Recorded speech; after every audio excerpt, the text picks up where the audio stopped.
In the diagram below, triangle LMO is isosceles with LO equal to MO. If the measure of angle L equals 55 and the measure of angle NOM equals 28, what is the measure of angle N? Okay, so first I'm going to begin by labeling this given information. I'm told that LO is equal to MO. So I'm going to put a tick mark on line LO and a tick mark on line MO to indicate that these two lines are equal to each other. They already labeled for me angle L 55 and they already labeled for me angle NOM 28. And I'm being asked to find angle N. So I'm looking for this angle here, so I put a question mark there, or you could put a variable x or y.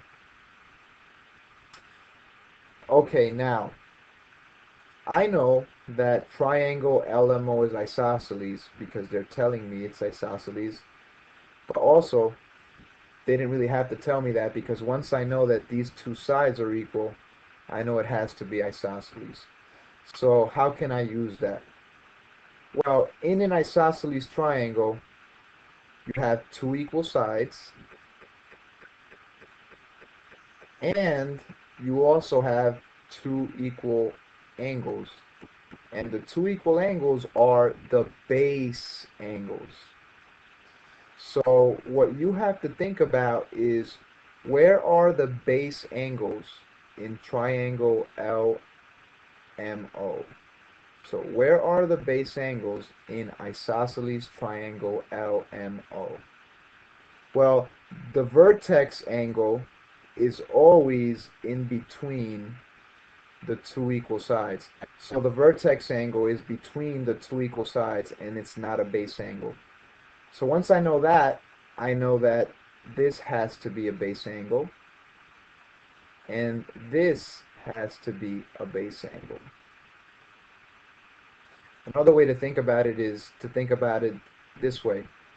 The base angles are always across from the two equal sides.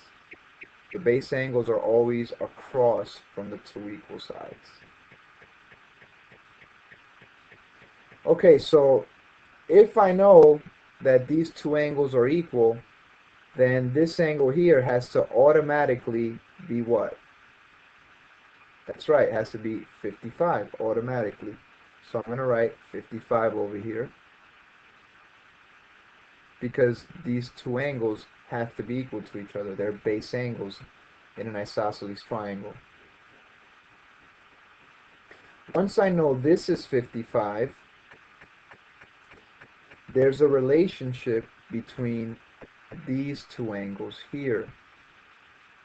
They're a linear pair, or we can say that they're supplementary. They add up to 180 degrees.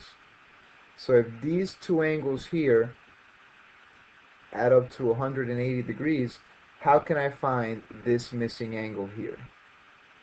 Well, let me label this something. I'll go ahead and label it y. Well, I know that 55 and y have to add up to 180, so I can write 55 plus y equals 180, and then just solve for y, or I could have just simply done 180 take away 55. So what's 180 take away 55? Well, 180 take away 55 is 125. So this angle here is 125. Once I know this is 125 and this is 28, now I can find the missing angle N, because these three angles, angle N, angle NMO, and angle MON, they have to add up to 180. So 28 plus 125 plus my missing angle, angle N, They have to add up to 180. Now look, don't assume that this angle is going to be equal to this angle, because we were never told that MO is equal to MN. So don't assume that this is going to be 28. In fact, if you're assuming that, I think you're in for a surprise, because if we solve for angle N over here, it turns out that angle N is actually how many degrees?